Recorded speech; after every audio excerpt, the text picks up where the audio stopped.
வணக்கம். இன்றைக்கி நம்ம பார்க்க போகிற சமையல் ஒரு அருமையான கருவேப்பிலை பூண்டு பொடி எப்படி செய்யலாங்கிறது பார்க்கலாம். டேஸ்ட்டு சூப்பராக இருக்கும். இட்லி, தோசை, சாதம் எல்லாத்துக்குமே நல்லாயிருக்கும். சாதத்தில் வந்து நல்லெண்ணெய் இல்லை நெய் விட்டு சாப்பிட்டிங்கன்னா டெய்லி ஒவ்வொரு உருண்டை அந்த பொடியை போட்டு சாப்பிடுங்க. கண்ணுக்கு நல்லது, முடி வளர்ச்சிக்கு நல்லது, அயன் சத்து கிடைக்கும். வேப்பிலைக்கு நிகரான சத்துக்கள் வந்து இந்த கருவேப்பிலையில் இருக்குது. ஸோ அதனால் கருவேப்பிலை வந்து அடிக்கடி செஞ்சு பாருங்கள். இந்த மாதிரி பொடியை அரைச்சிட்டோம்னா எல்லாருமே சாப்பிடுவாங்க. ஸோ வாங்க இந்த கருவேப்பிலை பொடி வந்து எப்படி செய்யலாங்கிறத பார்க்கலாம். இப்போ நான் ஒரு கடாய் எடுத்துக்கலாம். கடாய் வந்து நல்லா சூடாகிடுச்சு. வந்து உளுந்து சேர்த்துக்கலாம். மெஷரிங் கப்பில் 1/4 கப் அளவுக்கு உளுந்து சேர்த்துக்கலாம். கிராம் கணக்கில் சொல்கிறதுனா 75 கிராம்லேருந்து 80 கிராம் அளவுக்கு எடுத்துக்கோங்க. இப்போ இதை நல்லா வறுத்துக்கலாம். கருக விட்டுறாமல் நல்லா சிவந்து வர அளவுக்கு வறுத்துக்கலாம். இப்போ உளுந்து நல்லா சிவந்து வந்துடுச்சு. இதை வேறு பிளேட்டுக்கு மாற்றிக்கலாம். இப்போ அதே மெஷரிங் கப்பில் 1/4 கப் அளவுக்கு கடலைப்பருப்பு, கிராம் கணக்கில் சொல்கிறதுனா அதே அளவுக்கு எடுத்துக்கோங்க. இப்போ இந்த கடலைப்பருப்பு 75 கிராம்லேருந்து 80 கிராம் வரைக்கும் எடுத்துக்கோங்க. இப்போ இதையும் நல்லா செவக்க விட்டு வறுத்து எடுத்துக்கலாம். கருவேப்பிலை இப்போ கடலைப்பருப்பு நல்லா சிவந்து வந்துடுச்சு. எடுத்துக்கலாம். வேறு பிளேட்டுக்கு மாற்றிக்கலாம். இப்போ 2 டேபிள் ஸ்பூன் சீரகம் எடுத்துக்கலாம். கிராம் கணக்கில் 15 கிராம். இதையும் சேர்த்து வறுத்துக்கலாம். சீரகம் நல்லா சிவந்துருச்சு. சீரகம் எப்பயுமே டக்குன்னு சிவந்துடும். அது வந்து வேறு பிளேட்டுக்கு மாற்றிக்கலாம். இப்போ அடுத்து 2 டேபிள் ஸ்பூன் மிளகு, கிராம் கணக்கில் 15 கிராம். இதையும் லேசாக வதக்கிக்கலாம். இப்போ மிளகு நல்லா வறுபட்டுருச்சு. இதையும் வேறு பிளேட்டுக்கு மாற்றிக்கலாம். இதில் ஒரு சொட்டு எண்ணெய் விட்டுக்கலாம். வரமிளகா வந்து வறுத்து எடுத்துக்கலாம். 25 வரமிளகா எடுத்துருக்கேன். இது வந்து சின்ன சின்ன வரமிளகா தான். கிராம் கணக்கில் 10 கிராம் அளவு இருக்கும். அது இப்போ பார்க்கலே தெரியும் எல்லாமே சின்ன சின்னதாக இருக்குது. அதனால் ஒரு 25 எடுத்துருக்கேன். பெரிய வரமிளகாயாக இருந்தால் 15 எடுத்திங்கன்னா போதும். இப்போ இதே நல்லா செவக்க விட்டு எடுத்துக்கலாம். இப்போ வரமிளகாயும் நல்லா வறுபட்டுருச்சு. வேறு பிளேட்டுக்கு மாற்றிக்கலாம். இப்போ கொஞ்சமாக எண்ணெய் விட்டுக்கலாம். கருவேப்பிலை வந்து நம்ம வதக்கி எடுத்துக்கலாம். அதனால் கொஞ்சம் ஒரு டீஸ்பூன் போல் எண்ணெய் விட்டுக்கலாம். இப்போ கருவேப்பிலை பார்த்திங்கன்னா 100 கிராம் அளவுக்கு கருவேப்பிலை எடுத்திருக்கேன். மெஷரிங் கப்பில் 4 கப் அளவுக்கு வரும். இப்போ நான் எடுத்துருக்க அளவுக்கு இன்னும் 1 கப்பு எக்ஸ்ட்ரா கருவேப்பிலை சேர்க்கலாம். என்கிட்ட இப்போ இல்லை. அதனால் நான் வந்து 100 கிராம் அளவு தான் எடுத்திருக்கேன். 150 கிராம் அளவு வரைக்கும் நீங்கள் கருவேப்பிலை சேர்த்துக்கலாம். கருவேப்பிலை வந்து ஃப்ரெஷ்ஷான கருவேப்பிலையை எடுத்துக்கோங்க. நல்லா கழுவிட்டு ஃபேனுக்கு அடியில் வந்து நல்லா அப்படியே காய விட்டுருங்க. எண்ணெயில் போட்டு நல்லா தொடச்சிட்டு சாயந்தரம் வரைக்கும் காய விட்டுக்கோங்க. காலையில் வாங்கினீங்கன்னா சாயந்தரம் வந்து கருவேப்பிலை பொடி செய்யுங்க. ஏன்னா கருவேப்பிலை வந்து ரொம்பவும் காயக்கூடாது. அந்த பச்சைத்தன்மை வந்து அப்படியே இருக்கணும். ரொம்ப காஞ்சி போச்சுன்னா உங்களுக்கு அந்த ஃப்ளேவர் வந்து அப்படியே மாறி போயிடும்.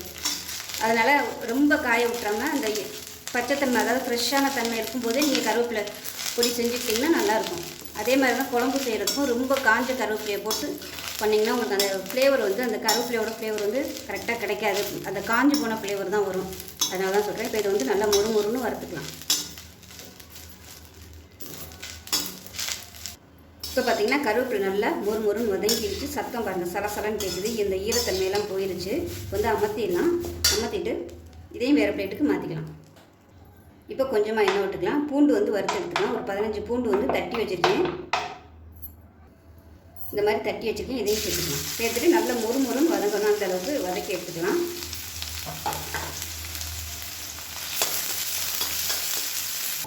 இப்போ பாருங்கள், பூண்டு நல்லா மொறுன்னு வதங்கிடுச்சு. இது ஆறுனா தான் உங்களுக்கு நல்லா கிறிஸ்பியாக வரும். இப்போ கேஸ் அமர்த்திடலாம். எல்லாமே வந்து நம்ம வறுத்து எடுத்தாச்சு. எல்லாம் ஆறுனதுக்கப்புறம் பார்க்கலாம். இப்போ பாருங்கள், வறுத்து வச்சுருந்தது எல்லாமே நல்லா ஆறிடுச்சு. இதில் பாருங்கள், பூண்டெல்லாம் நல்லா மொறுன்னு வந்துருச்சு பாருங்கள். இப்போ இது எல்லாத்தையுமே நம்ம வந்து மிக்ஸி ஜாரில் சேர்த்துக்கலாம்.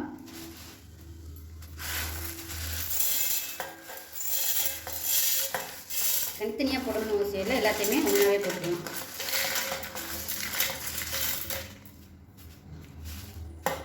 இதில் வந்து மிளகு, சீரகம் எல்லாமே சேர்த்துருக்கிறதுனால நல்ல செரிமானத்துக்கு வந்து நல்ல உதவும்.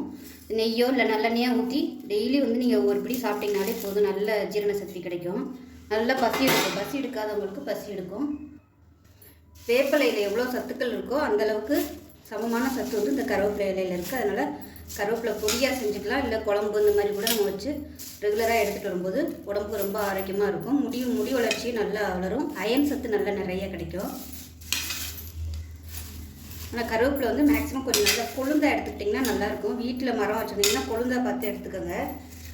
இப்போ நம்ம வந்து கடையில் வாங்குறதுனால அந்த மாதிரி தேடி பிடிச்சி வாங்க முடியாது. வீட்டில் இருக்க மரம் இருந்துச்சுன்னா கொழுந்தா பார்த்து எடுத்துக்கோங்க. இப்போ தேவையான அளவுக்கு உப்பு சேர்த்துக்கலாம். இது வந்து பெருங்காயம் வந்து நான் சேர்க்கலை. உங்களுக்கு பிடிக்கும்னா நீங்கள் சின்ன பீஸாக ஒரு 3-4 பீஸ் வந்து உங்களுக்கு ஃப்ளேவர் எவ்வளோ பிடிக்குமோ அதுக்கு தகுந்த மாதிரி நீங்கள் சேர்த்துக்கலாம். இப்போ அரைச்சிட்டு வந்துட்டு பார்க்கலாம். இப்போ பாருங்கள், வந்து கொஞ்சம் போட்டு அரைச்சி வச்சுட்டேன். இப்போ ரெண்டாவதாக போட்டது மொத்தமாக போட்டேன். கொஞ்சம் அரைப்படலை, அதனால் பாதி எடுத்து வச்சுட்டு பாதியை வந்து போட்டு அரைச்சேன். இப்போ பாருங்கள், நல்லா நைஸாக அரைப்பட்டுருச்சு. நல்லெண்ணெய் ஊற்றி சாப்பிட்டிங்கன்னா சூப்பராக இருக்கும். பசங்களுக்கு வந்து லஞ்ச் பாக்ஸுக்கு கொடுக்குறதுக்கு கூட நீங்கள் வந்து இதை நெய் ஊற்றி கலந்து கொடுக்கலாம். ரொம்பவே சூப்பராக இருக்கும். ரொம்ப ஆரோக்கியமான ஒரு ரெசிபி. இப்போ அருமையான கருவேப்பிலை பொடி ரெடி ஆயிடுச்சு. காரம் வந்து டேஸ்ட் பண்ணி பார்த்துக்கோங்க. இது வந்து காரம் கம்மியாக தான் இருக்குது.